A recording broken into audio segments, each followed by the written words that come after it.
Hey guys, I'm going to play something different today, which is a roaming Abaddon. Abaddon is typically seen in the support role, sometimes in the carry, but rarely as a roamer. So this is all pick, and I actually random Abaddon. I don't know if you can actually tell that from the chat, but just trying to speed up through the early part of the game, and then I'll slow it down once the horn sounds. 30 So seconds lineup comes out a to little go. bit late and people pick around our pick. If you random and all pick, generally you should do it a little bit earlier so that your team can pick around you and your lanes are a little bit easier, but it's not necessary. So I'm not actually sure what our lanes are because we have like TA, which should solo mid, we have Elder Titan, which could solo mid, solo top. Puck can also solo top or bottom or mid, so I'm like kind of confused as to where the lanes are. But eventually my team tells me, okay, let's do this, and then if I see Elder Titan off and I look at their lineup, which is going to be Bounty Hunter top, which I can't kill or harass at all, really. Nature's Prophet bottom, Bloodseeker mid, these two on the bottom. I'm like, well, their triple lane's pretty weak. I can probably go mess with a Furion. So I have 853 gold to start off with boots, a South Shield, and a Tango, and I'm already hunting for him. Creep just spawned at 30 seconds, so I know he's probably creeping either the big camp or the small camp, and I like move over there. I click on the big camp, and then as soon as I get there, I actually notice that he's creeping. I could have skilled Death Coil level 1 here, but I don't want to be stuck with Death Coil when I could potentially save myself or a teammate with a shield or get a kill with Frostmourne. So although he has already skilled Treants, I don't skill anything. He doesn't have boots. I've clicked on his items, and he has no talisman and a clarity, so he has no armor from Basilius, and he also has no boots, so I can chase him down. Frostmourne actually gives minus move speed at all, or plus move speed bonus at all. It's the same at all levels, rather. So level 1 will reduce it by 5%, but you'll move fast enough at 5%. So I'm just trying to harass him down to the point where I can actually kill him, whether it's just Death Coil to finish him off or Frostmourne to chase him down. I'm waiting for that critical HP and just constantly trying to harass him. And then at this point, I'm like, okay, I'm gonna go kill him right now. He's like too far away from tower. He's like at that critical HP range, and I can go kill him. And then I just go for first blood, and he like tries to block me, and I don't want to get too low that Bloodseeker can see me. So I decide to skill up shield in this particular situation. Sometimes I skill Death Coil, but this particular one I did shield, and now I want Orb of Venom because Orb of Venom actually stacks with Curse of Avernus. I don't know if you can do like the little alt thing over it.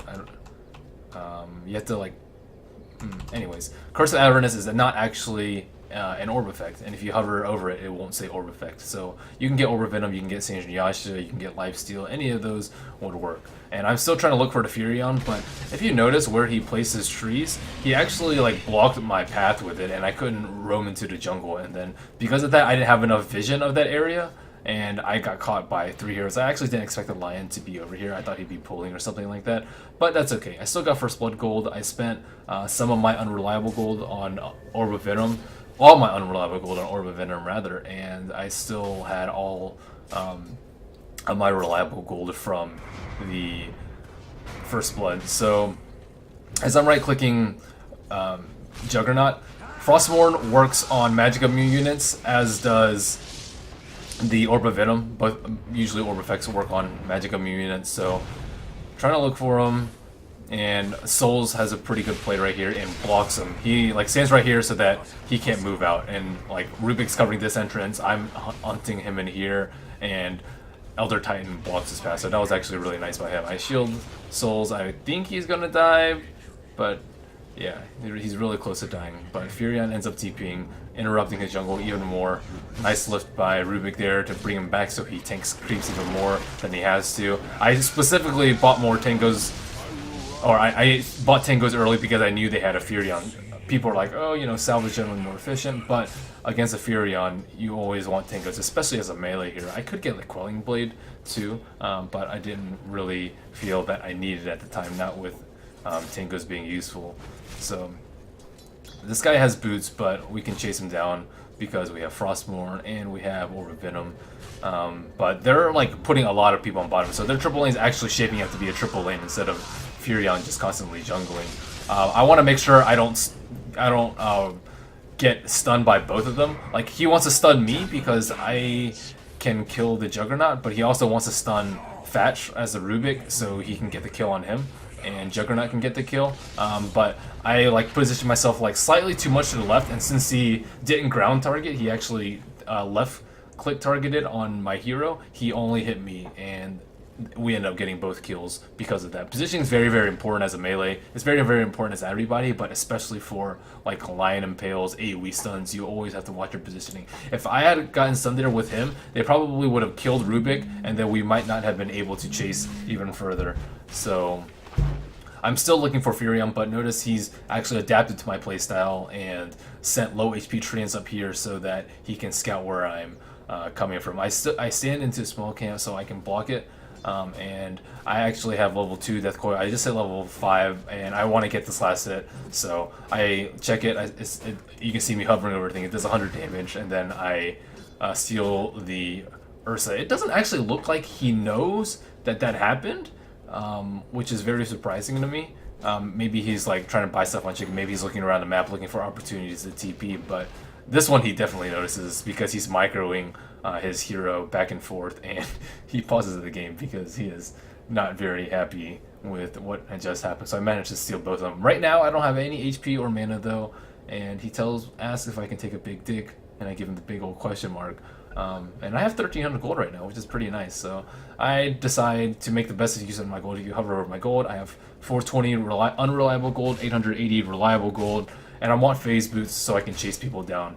But I also want to be back in action as soon as possible. So if you notice, my unreliable gold is at 4. As soon as I hit the troll, I will buy a branch, and then I die. So I lose like 1 or 2 gold in the process of dying right now. And I have to like run all the way back home. I have to sit in the fountain to heal, and it's just really inefficient. It's much more efficient for me to just go there and die. And I literally could care less about my KDA. Like, if it shoots me to death, I don't care. As long as it helps me win the game, then I'll do it. So, got phase boots.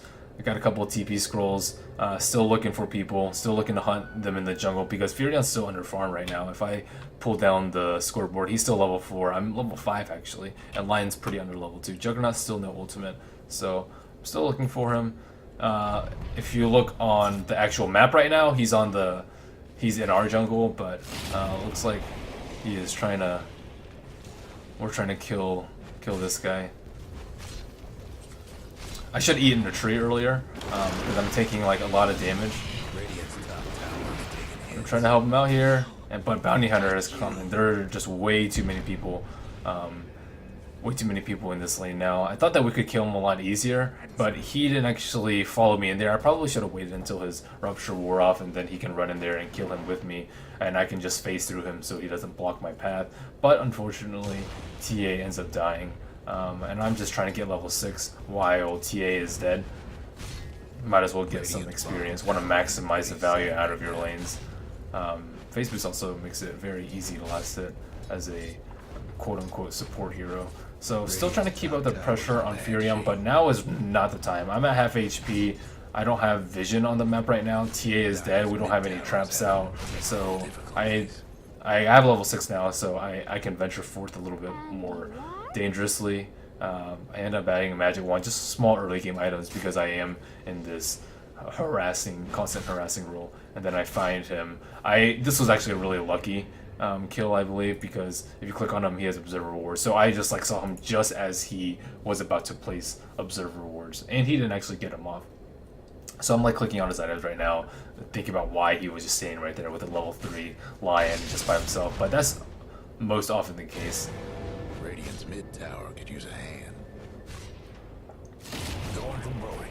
I get ruptured. I could have turned around and denied myself. I should have done that. I actually panicked, and I was like, oh, well, I can wait for my shield, and my shield can take off rupture, but shield doesn't actually take off rupture, which I find out later in this game. There's some buffs that it takes off, some buffs that it doesn't, but I actually give them unnecessary gold there. But the good thing is my borrow time took off track, so at least I didn't feed them a track kill, even though I ended up dying there. And this Bloodseeker actually has like a lot of armor.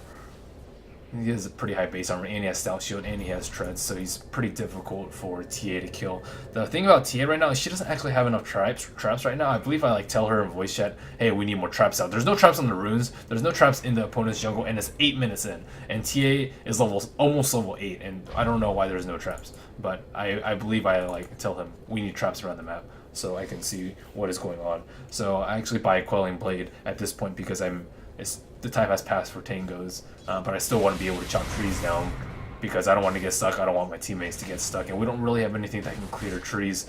I don't know if Elder Titan's ultimate does. Anyways, we're still trying to keep a lot of pressure up in their jungle. Don't want Lion to get free levels. Don't want Furion to have free roam in the jungle. We want them to be scared. We want them to play defensive and not be able to farm up. And in the meanwhile, we have a Puck on top, which I don't see much of in this game at all, actually. So back to farming mid. I don't know where any of them are. We don't have wars. We finally have a trap in their big camp, which should have happened a while ago, but finally we have vision. I would have liked vision a couple of minutes ago just so I can see where Furion is. If he's not there, then I know he's in our own jungle, or he's in one of the rightmost camps, which I personally checked, and I can not waste my time like running around trying to look for him. Looks like this Lion gets caught out of position again. I didn't actually shield or heal him in time. I didn't actually expect Juggernaut to be level 6 since he died a couple of times, but he somebody's cooking. he ends up dying and trying to take off track off me, and I die. I could have death coiled. Oh, I actually do death coil that one, so I didn't give him a track kill, which is really important. I want to minimize track kills, and now they're like doing pretty well. They've reacted to our 4-man like fighting with even more fighting of their own. They're getting a lot of track kills, getting kited by Sturgis Thirst and Bounty Hunter picking up some kills. But in the meantime, this Puck actually has treads and Midas, which I don't think is like that bad of an idea. But at the same time, Puck is a really great early game fighter, and when they're 5-manning like that, like one coil can just like it would have been a triple kill on. Like when they were focusing on the Elder Titan had he been there. So I think there's a time and a place to fight and to farm, and I think the Puck should have been fighting in this situation because they're really under farm right now. The only way they're going to get back in the game is if we let them farm, because Furion is just an amazing split pusher as well as farmer, and Bounty Hunter with track kills. So if we give them track kills or if we play passively, they'll get back in the game. So I want to always be in their jungle, want to take down their mid T1 and their bottom T1 so that we can control these 3 neutral camps, and want to keep offensive wards up. And now I'm looking for heroes. We can tower dive very, very easily right now. I don't think we have dust. I probably should have bought a dust, but I still need like my defensive items right now because I'm just like I'm still pretty fragile because I only have 2 levels in shield and I have a lot of miscoil. So if I miscoil people, I will take a lot of damage, and one mere stout shield isn't going to save me, but it's going to help certainly. Sometimes you want to manually activate your ultimate. For example, if Juggernaut Omni slashes you, you want to manually activate your ultimate because it's going to put you below 400 HP. It's probably going to proc your ultimate and you're not going to get full HP. You might as well just pop your ultimate at the start and then just stay at full HP. And yeah, sure, you won't have it up, but it's better to be at full HP with your ultimate down than like 400, 450 HP with your ultimate down. And we're looking for this guy over here. Here a TP in, but it's not looking good for this guy. But his team again is not really fighting. We're being super aggressive, but they're not countering with 5. They just won a fight with like 4 or 5 people, so I'm surprised that they didn't do it again. But I don't want to give them a free tower. Don't want to give them any extra gold. And I decided to TP in and let my teammates do the work on bottom lane. And it's really important to know when your team needs you. That was actually a really nice sprout because I can't cut 2 trees down. It'll take me 5 seconds, and by then the sprout's already going to be down. But one of the very important part is knowing when your team is going to need you and when they're not going to need you. For example, Puck could have come earlier when we needed him when Elder Titan was getting killed, but they don't need me on bottom because like if they can just run away because there's 1 person top, there's 2 people mid, and Lion just died. So at maximum there's 1 person down there, which is Bounty Hunter, and if they want to TP in, then they can just retreat as a group and even if Bounty Hunter's on them, even if Furion TP's on them, it's going to be 3 people maximum if 1 person TPs. So I don't really think they're in any imminent danger, and it's not like they had a lot of cooldowns and stuff too. So I actually decided to go for minus because I just find myself on this amazing pile of gold. I could have gone mech too, and probably ended the game faster. Oh, actually Elder Titan has mech, so that's why I didn't get a mech.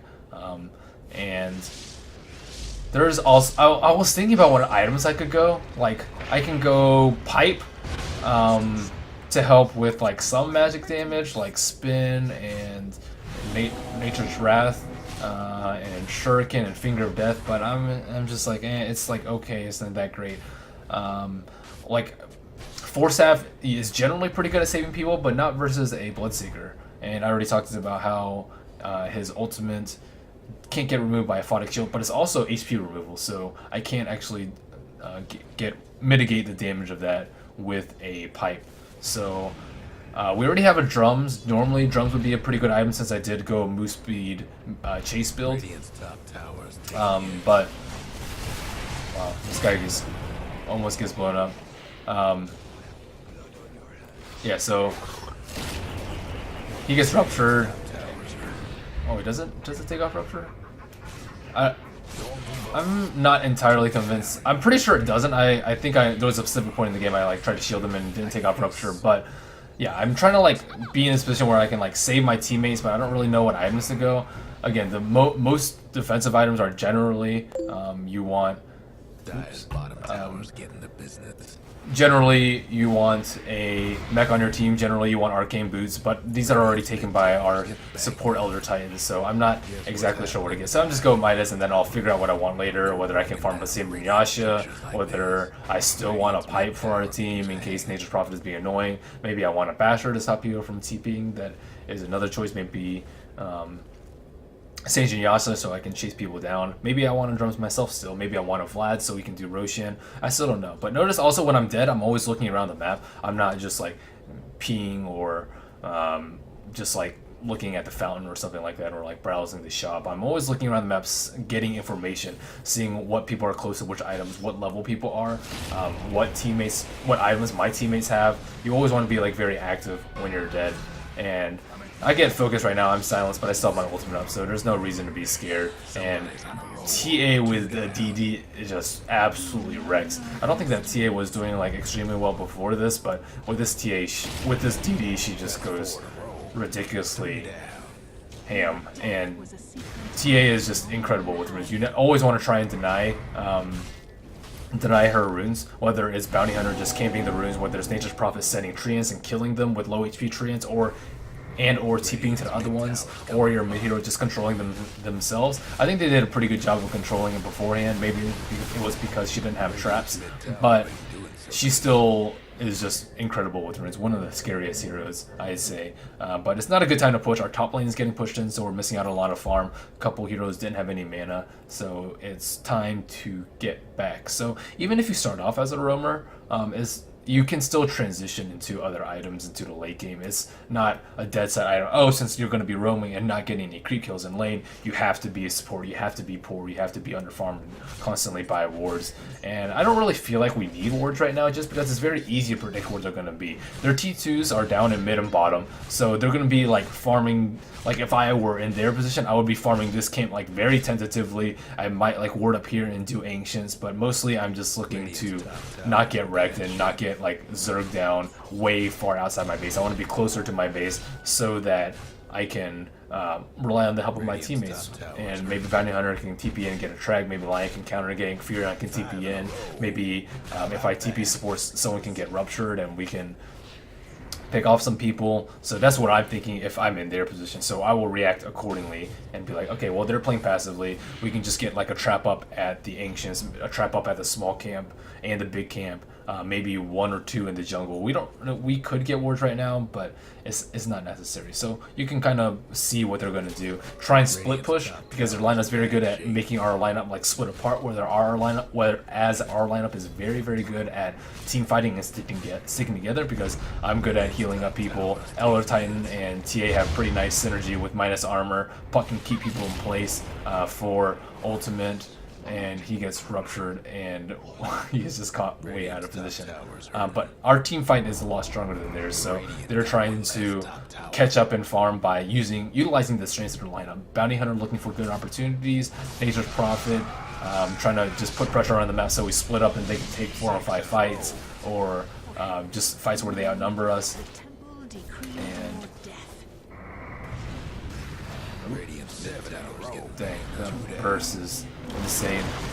And he tries to TP in to save his teammate, but it was a little bit too late. So now that the last C2 tower is down, we just want to...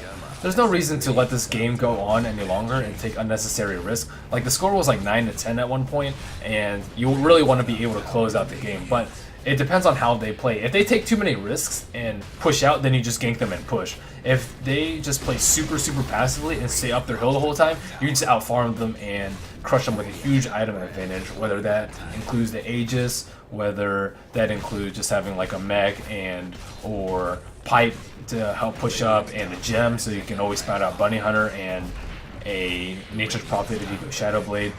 You can take several different routes to win the game, but it always depends on what they do. If they farm greedily and you try and outfarm them, and they're farming greedily, you're not going to outfarm that by that much. So you can only really do that if they play super passively up their hill.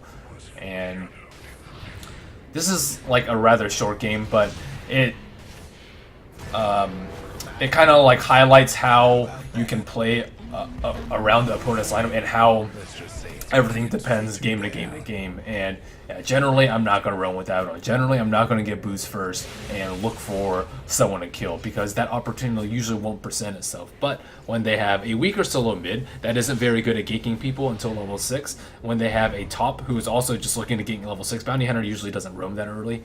He usually just gets level 6 from his lane, especially if it's in a solo lane, and then looks for kills, or a dual lane, which was the case in this particular game. It was Rubik and the puck up top. He's most likely not going to move in on the bottom lane. It's Lion, who has a very weak stun because it scales as you level. He's actually pretty level dependent as a support, which is why he's not picked up. And Juggernaut is just like, okay, but I went boost first, so I'm not particularly scared. Notice a meld dodge on the Omni Slash, but this guy gets ruptured again and tries to TP out a little bit too late. So yes, I'm able to look at their lineup, predict what they're going to do, and react accordingly. You won't always be able to do that, but as you play more and more, you should know what you can get away with and what you should be doing. Sometimes you'll find yourself, oh, I'm going to roam in this particular situation, and maybe they have Obs Wards up, maybe they have 2 roamers to counter your 1 roam, maybe they even just have 1 roamer to counter your 1 roam, and you won't be able to do anything effectively, and you'll get like really far behind. But in specific cases, you can take advantage of it. I actually just go for a Radiance this game. It's not the best build, but I had 5,300 gold, so I'm just like, okay, whatever, I'll just get a Radiance. It's not like a bad item on Abaddon, and we already have the mech, and we already have the Arcane Boots, and we already have the drums. So again, if we didn't have any of those 3 items, I would have probably gotten those. Well, not the Arcane Boots since I already won phase, but I could have gotten like a Vlad's to help with mana regen. So now we're just looking to close this game out. In terms of skill builds for Abaddon, I would generally say like 1 point in Curse of Avernus is pretty good if you think you're actually going to be attacking people. Abaddons are generally like way far in the back, casting shields on people that get like impaled or tracked or ruptured or whatever, and just healing people that take too much damage, and not being caught in the fight themselves. Like, I don't want to be up there and get silenced, because if I get silenced, I can't do anything about it. I can't even pop my ultimate unless I just like run in and take a lot of damage. But generally they're not going to focus you if you're silenced, because they want you to stay silenced and not proc it off with Borrow the Time. So generally, if you're staying in the back, you just want to max Mist Coil or Aphotic Shield. Aphotic Shield doesn't actually scale that well. It's like okay, you like get a slight cooldown reduction, and the max damage absorb is like okay, but mostly I try and use it for dispelling debuffs, which is really useful. And then Mist Coil is like decent, but you hurt yourself a lot. 125 damage is pretty steep, I'd say, for something that costs 75 mana, but it is on a pretty low cooldown. Your teammates are generally more important than you, but yes, 1 point of Curse from Avernus if you think you can get it off, but generally max Mist Coil with at least max Mist Coil or Aphotic Shield, but make sure you always get 1 level of Aphotic Shield. Death Coil is also really good for denying yourself, and obviously you want to get your ult at level 6, 11, and 16. Sometimes I've seen people go like Scepter on them. I don't think it's very good on them. Scepter duration 5, 6, 7. You get 2 more seconds on it, but it's lackluster at best. I think there's a lot better items than that. So in terms of things I could have done better this game, I could have not died to the lion early. I could have been more wary of the rotation. For example, I could have looked on bottom, see if there was a normal creep wave there, and if there is, I know that lion's probably looking around for me, or he's sacking, but most likely looking around for me because Nature's Prophet needs to get farmed. I think that I could have bought some wards earlier and placed them myself instead of relying on TA to give me vision. I think I also could have called for Rubik in the case that the lion was like roaming around. What am I going to do versus the lion and the Nature's Prophet? I can do something versus one or the other, but not versus both. So sometimes you need to call in the cavalry because you can't get everything accomplished yourself. I think I could have gone different items, but it didn't actually matter too much that game. I really do like getting my Midas. I also could have gone Medallion. Medallion would have been really, really good with these 2 heroes, and it would have led to an early Roshan. Like a Medallion Vlad's would have been really good considering the items that my teammates got. But again, always depends on the situation. I generally won't get Medallion on Abaddon, but if there's a lot of minus armor on my team, then I will. So in general, you want to be very, very flexible. I always encourage flexibility. You always want to think about the decisions that you make. You want to be like an active thinker. You don't want to just like follow what the pro players do, or even like follow what I do. Don't just be like, oh, I'm going to try roaming Abaddon one game and hope it'll work out. You have to think about if it's going to work and why it's going to work and what exactly is your plan during the game. And if it fails, what's your backup plan? So always try and be active in your decision making and even in your item choices too. So that will conclude this episode of Merlini Plays Dota 2. And if you like my videos, you can subscribe to me at youtube.com/MerliniDota. I release about 2 Merlini Plays Dota 2 a week, as well as a mailbag episode every Tuesday. You can submit your questions to me at mailbag@merlinidota.com. You can also follow me on Facebook and Twitter for updates, and I also stream almost every day at twitch.tv/MerliniDota. Thanks guys for watching. Hope you enjoyed the video.